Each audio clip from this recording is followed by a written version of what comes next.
Coming up in today's Ideaspace podcast. People don't spend enough effort just making sure they get the mechanics of running the business itself right. It never crossed my mind that I would stop trying to make the business a success. But I think, had something else gone wrong, I can't quite think what else could have gone wrong at that stage, but had something else gone wrong that had taken the decision out of my hands, then I'd be doing something else now. Welcome to the Ideaspace podcast. I'm Ben Hartley, head of Ideaspace. Ideaspace is a community of entrepreneurs, founders and their teams, many of them working alongside each other in one of our 3 offices based in and around Cambridge. Our members share knowledge, experience and expertise to help themselves and others in their high-impact venture creation. In this episode, we're talking to Matthew Cleevely, the co-founder and CEO of 10 to 8, an online booking system and scheduling tool used by thousands of people and organisations around the world. Matthew is also a mentor and advisor, providing innovation and strategy expertise to startups, and he also helps develop policy in the areas of entrepreneurship, innovation and growth. As part of our startup story, we wanted to find out more about the founder, delve a little deeper into how 10 to 8 came about, and to hear Matthew talk honestly and openly about the mistakes made and the lessons learned. I guess the first question actually would be, did you always want to start up a business? Is it something that from a young age you had a passion or a desire to do? Yeah, so I think most people growing up, kind of when they look at summer jobs or jobs that they might want to do to supplement their income or things like that, might get a job like my sister did at Starbucks, or go and find something that pays by the hour. I think from when I was too young to legally work, I would be writing to companies on the Science Park. I grew up here in Cambridge, and I'd be writing to companies on the Science Park that I thought were interesting, asking for a job doing literally anything. And I think my first job at a Cambridge company, I remember getting marched out of the building on my second day because the head of HR found out how old I was. That wasn't allowed to be sitting in a dark room dismantling computers and updating the asset register for this business. And so that's kind of been, so startups has always really been a part of my life. I mean, winding back even further, I come from an entrepreneurial family. My father started and run his own businesses, and conversations around the dinner table would often revolve around crazy estimation questions, strategy questions, things like that. So it wasn't normal dinner table chat either when I was growing up. So I've always been interested in businesses, always been interested in going and working for businesses. So I think it's always been there. I designed a mouse mat. I built an accounting database to make my own temporary job redundant. I did that early, so I built a computer game within the accounting software, which was quite a nice little Easter egg. I did some patents on some biotech stuff, so looking at how you identify diseases in certain areas. Managed to do something vaguely novel. And then I went to university. So all this was pre-university? All pre or during the summer of university. Yeah. So, and then I started traveling a bit, but and then I came back to Cambridge from the other place, and I was, every Tuesday would be at the entrepreneurship, CFEL run entrepreneurship talks on Tuesday evening. So always attending those with a couple of friends who are equally kind of eager to start a business. And it's kind of funny because we didn't know what kind of business we would start. We just see lots of opportunities and naively thinking, oh, that'd be interesting and that'd be interesting. And at the same time, I think I worked part-time for another couple of companies on the Science Park. So after undergraduate, doing postgraduate, I certainly thought that, I can just I've got a lot more spare time now because I'd be treated like a grown-up, and I'll go and work for startups, formerly part-time. So that's what I did while studying here. For a diploma and then masters in economics. Right. Then I started doing a PhD at Imperial in London, and that's when I started to get really itchy feet, because I've been thinking about startups for ages, working with startups, with friends, sketching out ideas for businesses, lots of which other people have done and done very well, which is kind of nice to see that there was something there. I never think I'd be able to execute most of the businesses that we dreamt up. And then whilst at Imperial, me and a friend started something called 10 to 8, which was an appointment scheduling business. And that's kind of how 10 to 8 started. How it really started was there was a dentist called Bruce who really hated the fact that about 1 in 10 of his patients just didn't turn up. And it meant that he had to, if he wanted to be busy all of the time, he would have to overbook his surgery. So then if one day everyone happened to turn up, he'd be working until 9 o'clock at night and people would be waiting for hours and hours in the waiting room. And if he didn't do that, he'd be sitting there for hours and hours twiddling his thumbs, or his hygienist would. And so he wanted something where people would actually turn up on time to things and have the information they needed at their fingertips.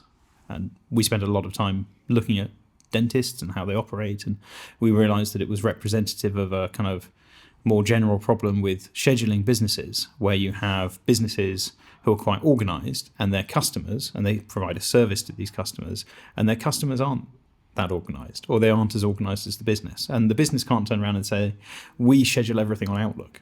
We use Google Calendar. Here's how we organise our time. Look in your diary and turn up. That's not how a business to consumer relationship works. And most of these businesses are small. Scheduling businesses are small. They're hairdressers, doctors, dentists, even banks can't turn around and say, here's how you should organise your diary. And so that's how 10 to 8 was formed. We realised that what you need is a communications tool based around a diary, so a communicating diary that was always working in the background to keep everyone informed of where they needed to be when, that communicated with customers on their own terms. And that was where we came up with the idea of 10 to 8. So Tom, who was doing his PhD at Cambridge, paused it for a bit, started it full-time. I was doing it part-time whilst doing my full-time PhD at Imperial. And I think I can't remember how many years I lasted. I think a year and a half at Imperial before I jumped ship and went to 10 to 8 full-time. And did you... fascinating. And there's another startup in between. Oh, is it? Well, we'll come back to that. But that's really interesting, the fact that you've obviously got a slight family connection in it, and then this background of wanting to find something new, itchy feet. It's almost like you're just wanting to constantly find solutions to problems. With 10 to 8, do you think there was already that in your mind, that there was a solution that you had and then you found the problem, or did you really just with Bruce and this issue with the scheduling and booking, did you see that and just think, right, there's a problem I can try and fix? Much more the latter. Much more, here's a really interesting problem that isn't being fixed by the technology being used in the industry at the moment, that you can easily fix using hands wave modern technology and lasers. So that's good. And also this problem can be generalized up from dentists. We have very few relative to our other customers, dentists using the system, because they've got very, very detailed bespoke software running their practices. And that's a very difficult market to penetrate. But the general problem, the specific problem that they face can be generalized and is actually widely applicable. So we realise that there's not just a few dentists in the UK having this problem. There's a global problem. Millions of businesses are losing billions of hours, facing this problem that we can actually solve. So we set about trying to solve that problem, but we didn't. We were looking for problems to solve. We hadn't had a solution, and we're looking for something to solve it. Interesting. And it sounds like you already knew that there would be a wide customer base for this, or different customers, albeit with the same sort of problem. Did you realise at the time how applicable it would be across many different sectors? And yes, and I think it brings us to our first mistake. Right, is that if you can reduce no-shows in any industry, where you've got a scheduling problem, and we can near eliminate no-shows with our smart communication system, that's pretty universal. So we thought, right, there's a universal value add here, right? A horizontal strategy. We'll make this available to everyone. The world will buy it, and it's going to be huge. And, so we were a jack of all trades, master of none. And looking back, I think one of the things I'd really change was focusing down on one particular use case. And someone asked me recently, what would you do differently? And I was thinking that horizontal strategy, it's great. We're a freemium SaaS business, so there's a free element and there's a pay for subscription service, and that's great. We've got tens and tens of thousands of businesses who use us every day, and thousands of paying customers, which is great. But if we'd really zeroed in on a particular use case, not a sector, not a vertical, not saying we're going after dentists or we're going after banks or we're going after alpaca farmers in New Zealand or piano tuners in Birmingham or something. Or we've got all of those kinds of customers, not those kinds of verticals, but a use case like I want to book online for this kind of appointment, or I want to allow someone to book with me for this kind of thing. Focus on that use case first and really delivered something excellent in that kind of particular area. I think we would have made our lives easier down the line. The other big mistake we made was and it's a really big mistake, when we started in 2011, 2012, so kind of 9-10 years ago, we spent a long time thinking about how applicable this was to lots of different sectors and how brilliant it was, obviously, and how this was an absolutely enormous problem. And one of the things we did two kind of interesting mistakes: a lot of time planning and dreaming big, and not enough time kind of getting on with things, and then also not enough time testing what we were building with customers. So we tested the ideas with customers a lot. We did tons of market research. We said, if it looks like this and if it does that, what do you think? And it's kind of really taking product design from the kind of 80s and 90s school of waterfall, rather than what we do now, which is basically if we're going to do something, we work on it. We only do something if it can be deployed to production within a week. Wow. Otherwise, it's not worth doing. Yeah. And the upshot is that we spent over a year building a product that, when we put it in front of its first user for user testing, was unusable.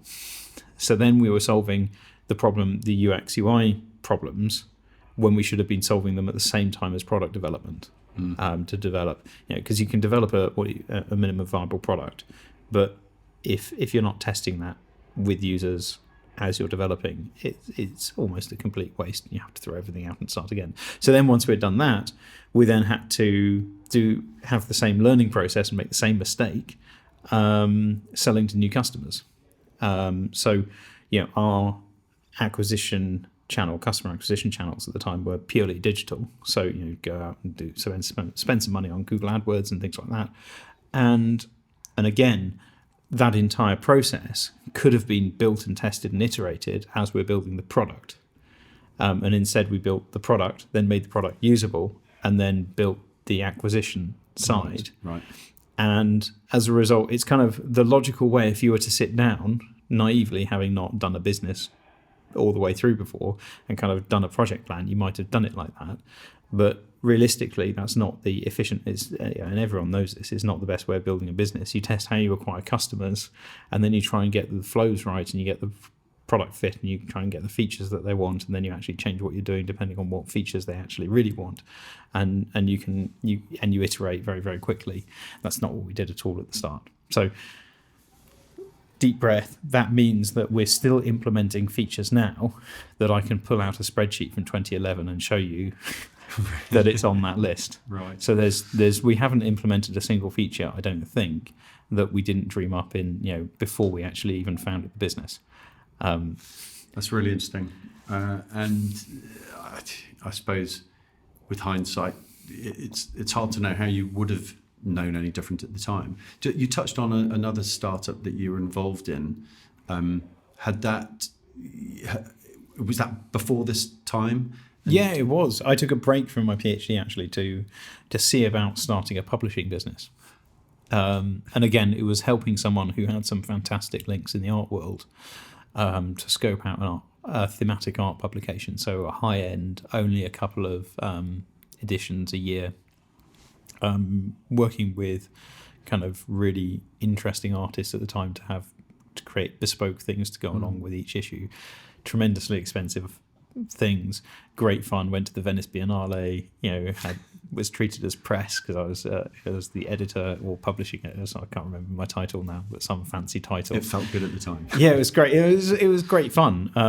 But kind of that dawned on all of us that raising the money that we needed in order to launch such a publication just after the financial crisis was going to be too much of an ask. And that was. Sorry, I was going to say, did you take lessons from that experience to 10 to 8, or was it? Well, the most horrible lesson I learned was, and I think this is the most important lesson, which is about business hygiene. So, which is more about accounting and processes than anything else. Is that I end up using driving a car analogies all the time, but you need to know where the road is and your position on it. And so you need to know the state of your accounts, what's going on with the cash. So that publication business, we raised a very small amount of money, hired one person, and then after about 6 months had to let them go. And we finished with, £1,000 in the bank that was, then went on administrative fees, right? So it's kind of nice, existed, didn't exist anymore. Everyone was paid, fine. And that's such an easy thing to get wrong.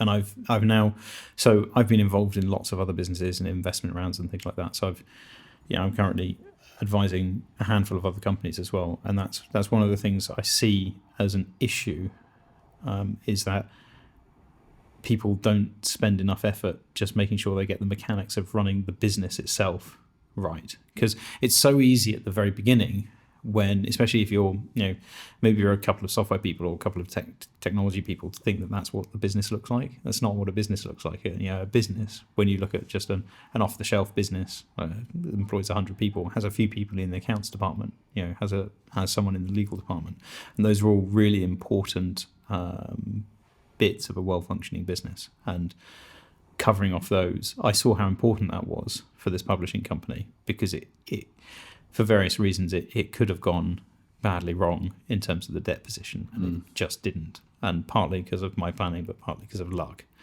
That certainly paid off with 10 to 8. So having made all of these mistakes, going waterfall, matching demand, and having these issues with 10 to 8, we had got a team, quite a big team of 14 people, and we needed to close a funding round in order to keep going. And that funding round fell through. And that was quite dramatic for the business. And I had, some business hygiene factors in place. It's one of the things that, plan to live forever, but, have a plan B and a plan C and a plan D. So our plan B, when the funding round fell through, was to stall for time. So we redeployed the entire engineering team as contractors. So we used the network, found some contracting to do, someone who matched our stack, and started doing some consulting. And that held the business in stasis for about 5 or 6 weeks, until one of the engineers who was involved was, quite rightly a bit disgruntled, and left. And all of a sudden the mathematics didn't add up anymore. So we were right up to the wire. And we had to let pretty much everyone in the business go. It's a very tough week. At the end of that, we got down to having £270 in the bank. Wow. So how long in terms of timescale was that from starting? Well, we kicked off a funding round maybe in April of the year, and then it fell through in June, July.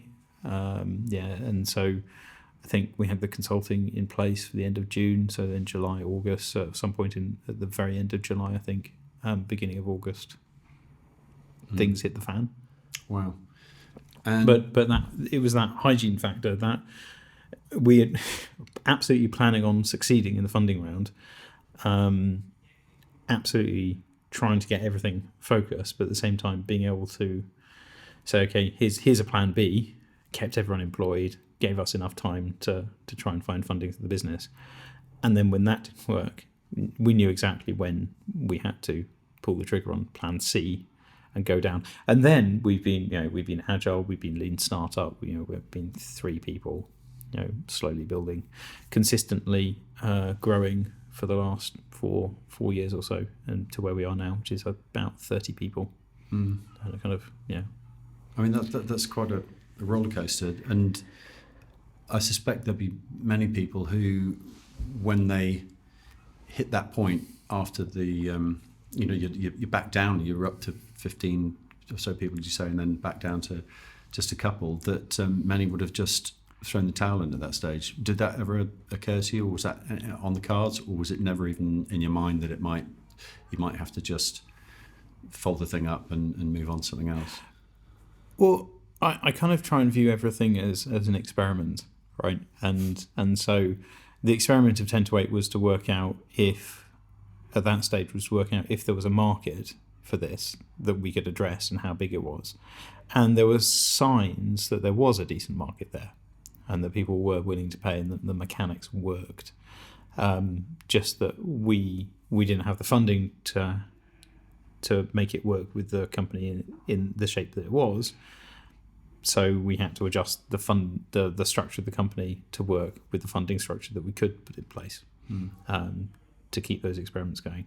It was really tough, really, really tough. I think it took me maybe 6 months to recover mostly, and it's still very difficult.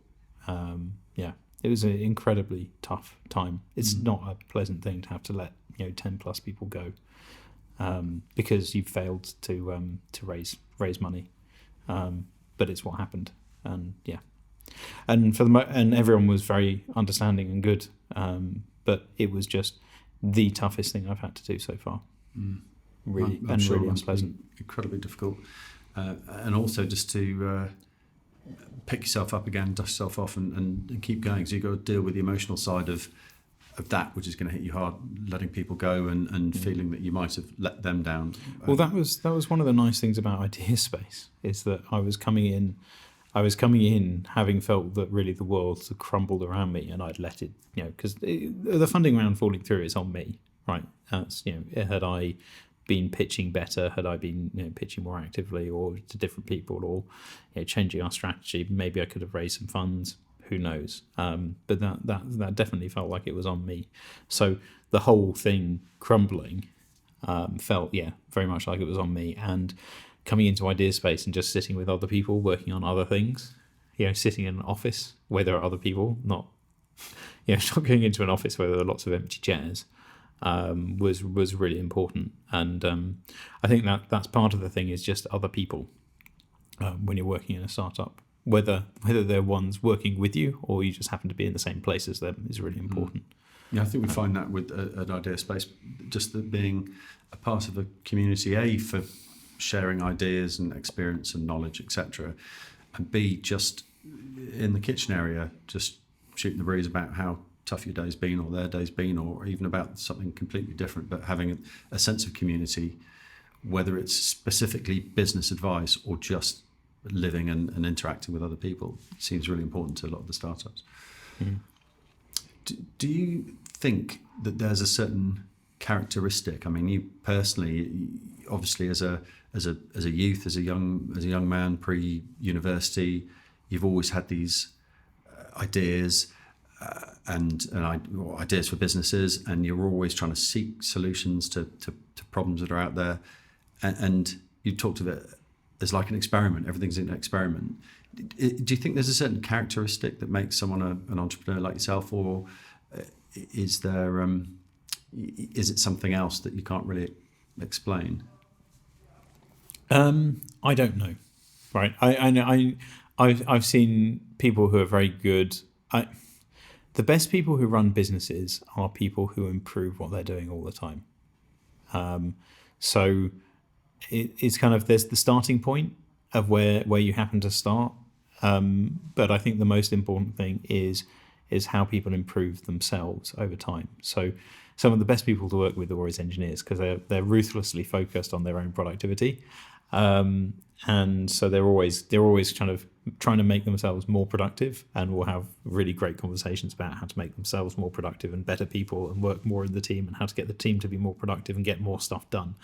And that's really the most important characteristic. I'm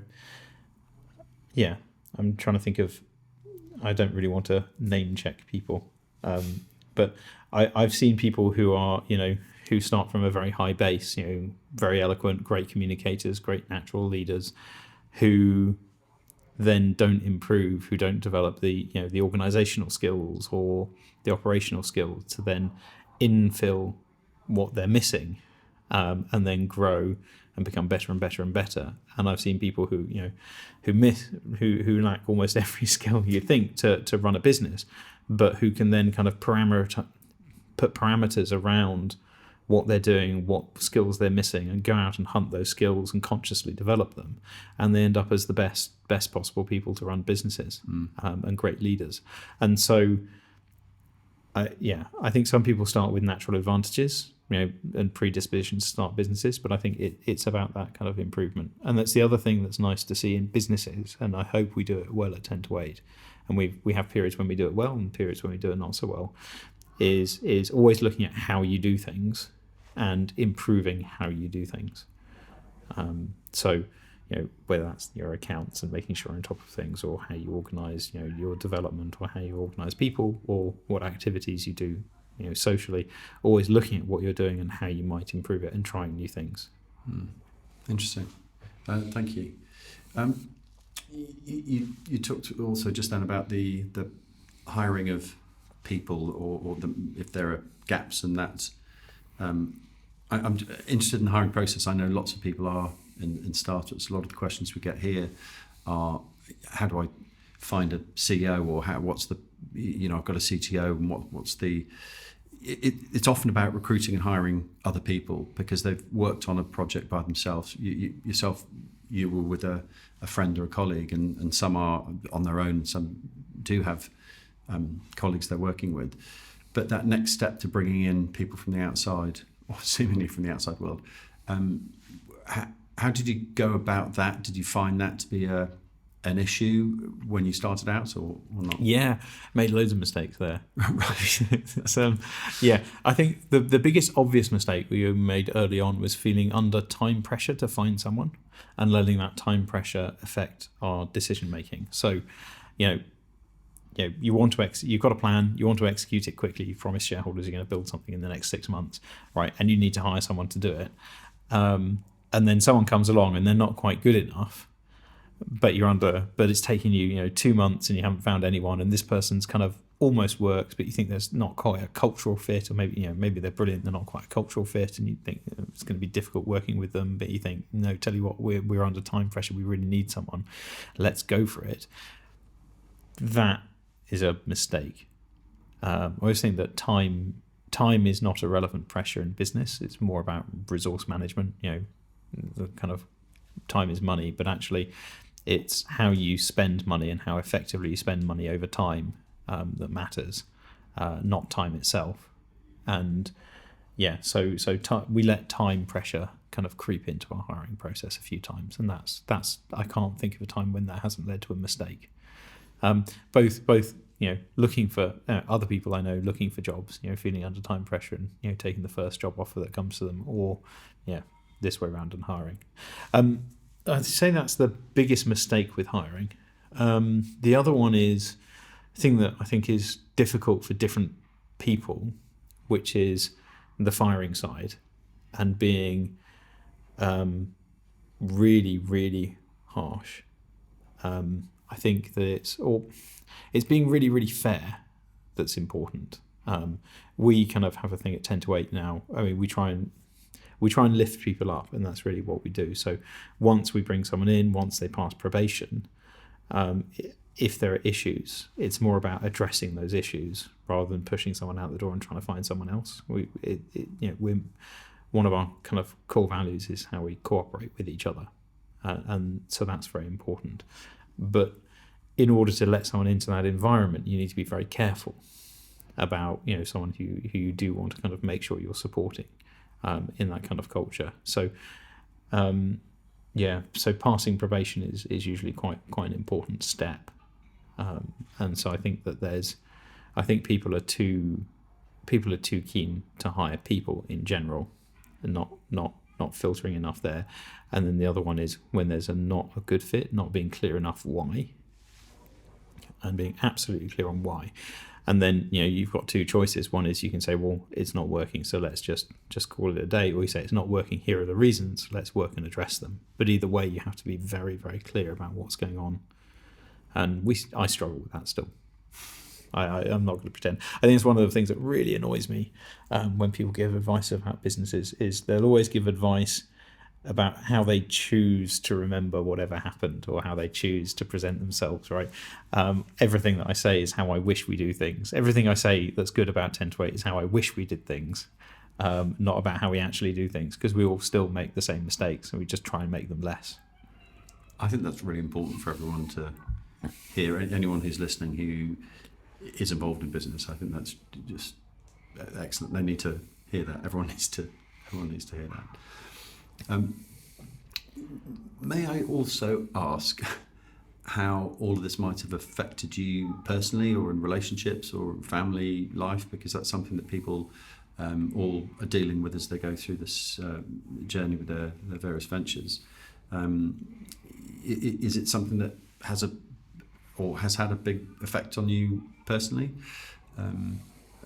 or have you had a base there that's been good support and you've been able to deal with those highs and lows? It's been very different over time, really different over time.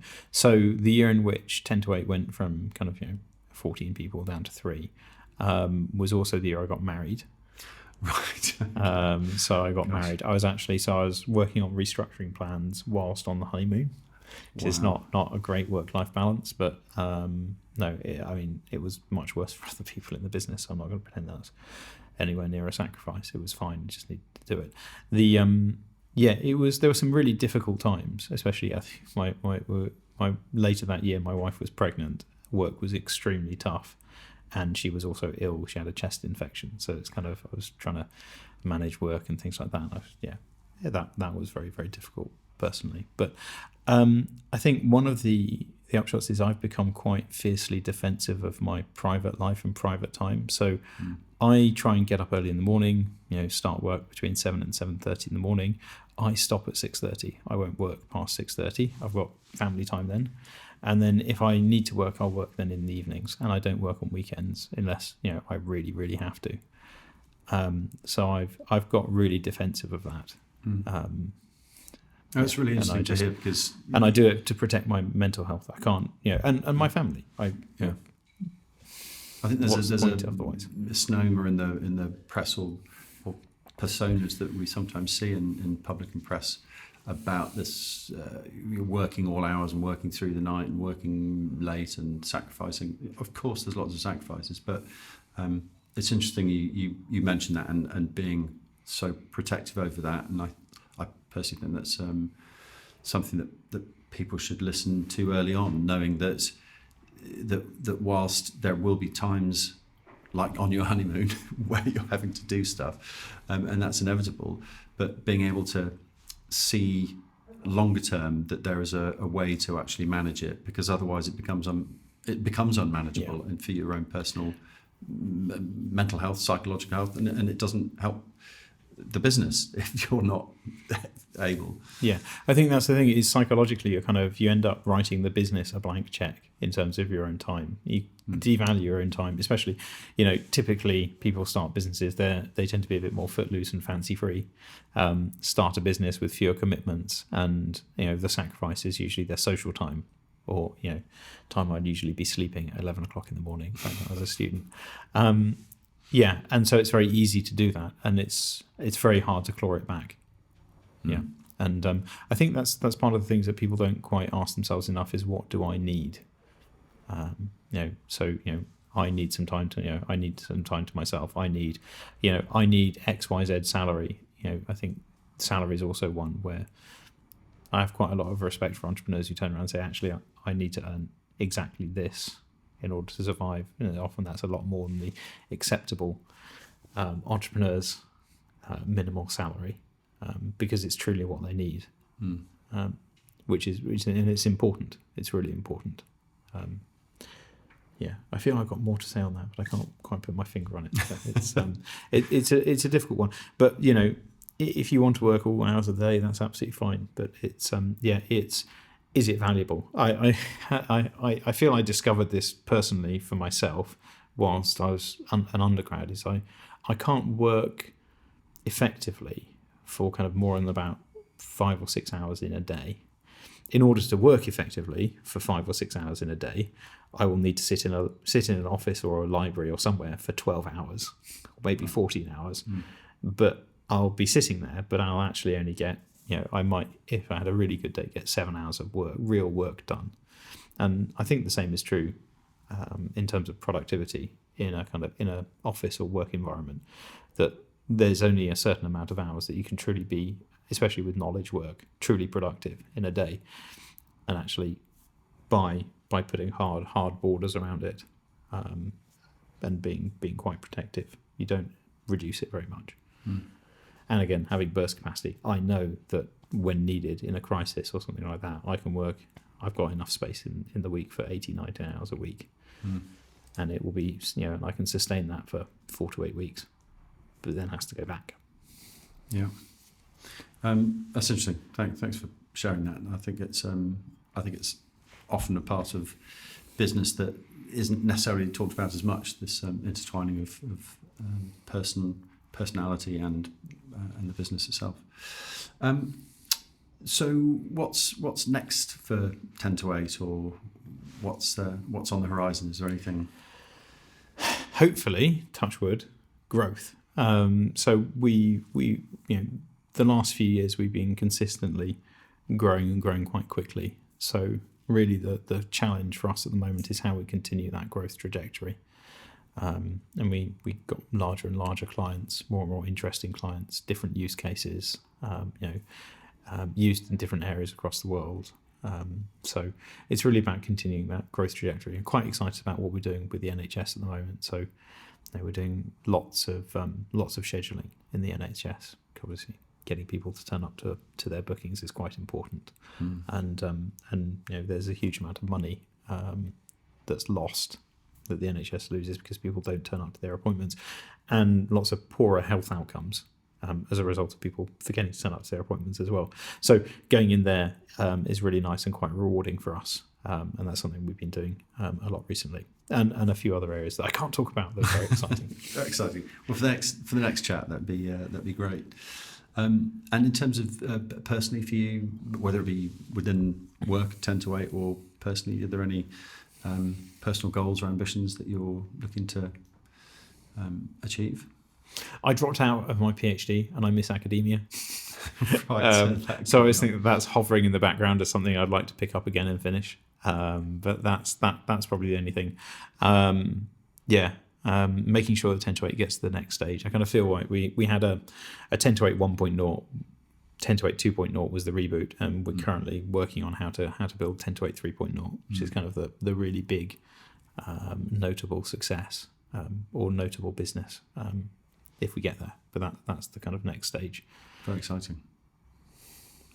A couple of other questions just around the subject.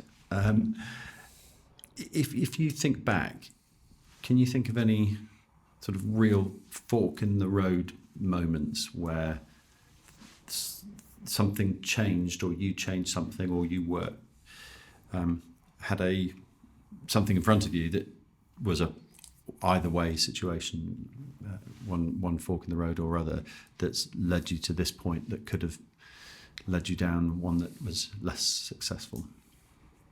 Or more successful. Or more successful, indeed. Yeah, very well put. Yeah.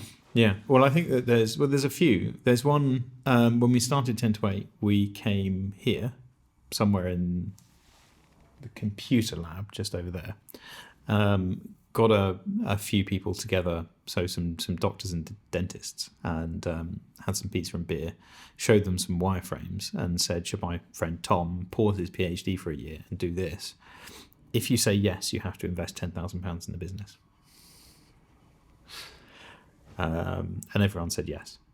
Wow. So that's how we got really started at 10 to 8. And I think that, had people not put up their hands, we wouldn't have done it. That's amazing. Which is quite interesting. I think when we did the reboot, I mean, you asked me about whether or not it was, so I think it never crossed my mind that I would stop trying to make the business a success. But I think had something else gone wrong, I can't quite think what else could have gone wrong at that stage. But had something else gone wrong that had taken the decision out of my hands, then I'd be doing something else now. But I can't quite think what that would be. Any other crossroad points? I don't know. I want to answer your other question about kind of what are my personal ambitions. I need to get a water rocket over 100 meters with a GoPro in it. That's a personal goal. I've managed about 40 or 50 meters. Stop all your other work until that happens. It's important. Well, I bored everyone in the company last week. That was my Friday. We do every Friday, last Friday of the month, we do a presentation. Someone in the company gives a presentation on something. And Liam, if he ever listens to this, ducked out 2 times in a row by booking last-minute holidays on a Friday when he was meant to be presenting. So I had to step in and I presented on my water rockets. So I've been building them for the kids and for me. But yeah, it's important stuff. So it's just where you get, everyone does it when they're a kid. You have a bottle, you have a pump, you put a little bit of water in it, you pump it up, it gets some pressure, and then you release it, and the water goes out the back, and the bottle gets thrown up in the air. The record is like close to 1 kilometre up in height. Honestly, is there there must be a specification? Is there? People make their own thing out of carbon fibre. They're really quite dedicated. But yeah, I think you can do it. I think you can do it just with normal plastic bottles. I mean, fusing them together and building a kind of a longer rocket thing. And I think you can get to 100 meters just with a bicycle pump, basically. And that's what I'm trying to do. Right. You've given me something to start with my kids, because they would love that. I was wondering if you have a favourite quote. Doesn't matter if you do or don't. Have you got a quote or quotes that you'd like to share that you might live your life by, work-wise, personally? Or? It's an interesting question. I don't actually. I would say that I love quotes from people who have failed. I think that that so much of building a business is about failure. And when you turn around and say, my business came within an inch of going under and things like that, I say, oh yeah, so did mine. Of course it did. The story of all these successful businesses is stories of businesses that almost failed but just about didn't at some point. So it's nice to read about really spectacular failures. It makes me feel a bit better. So it was I have a guilty Schadenfreude reading about things like Theranos and what was some of her quotes are quite spectacular in hindsight. I don't like having a plan B. By the time you admit that you've got a plan B, you've already failed. And all of these things. Yeah. Well, I think that's also what happens when you give someone whose first business is you give them a lot of money and tell them they're brilliant and they start believing it. I think a lot of mistakes there are on the side of the investors who encourage that kind of risk taking and behaviour rather than on the entrepreneur themselves. I've seen it from both sides when entrepreneurs go a little bit mad. Anyway, I like reading quotes of people who have gone up in flames. I'm going to go straight onto to Google and find those quotes because they sound great. I was just thinking what mine might be as well. So Gary Player thinks he'd done something around the greens. He's a golfer, South African golfer, and someone had said, that was lucky when a long chip went in, and he said that the more I practice, the luckier I get, which I think I like that one. Which is almost like with business, just learning from mistakes. One I'd probably end up repeating to people is. There's 2 versions of it. There's the non-Mike Tyson version, which is the no battle plan survives the enemy, which has lots of implications in how you do business, and especially in the context of 10 to 8 and doing a waterfall, coming up with a really good plan, spending ages and then releasing it. And it's like, okay, we should have tested that earlier. We should have done this much earlier. Should have hit the enemy sooner. But yeah, it's everyone's got a plan until you get punched in the face, which is the. It is great and so true and so relevant. We've reached the end of our time. So thank you very much for sharing both some business thoughts and also some personal thoughts. It's incredibly useful to everyone listening, so thank you. Is there anywhere that people can find you on social media or online that you want to share?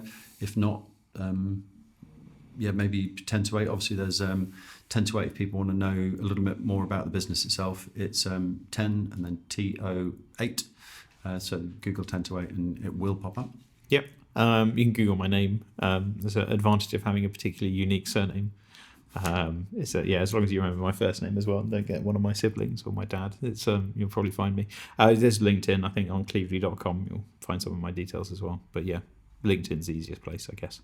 Great. Well, thank you very much again. Really appreciate it, and we'll see you next time for 10 to 8 3.0 podcast. Yeah. Fantastic. Thanks. For more information or any inquiries about joining Ideaspace, please contact us via ideaspace.cam.ac.uk or via any of our social media channels.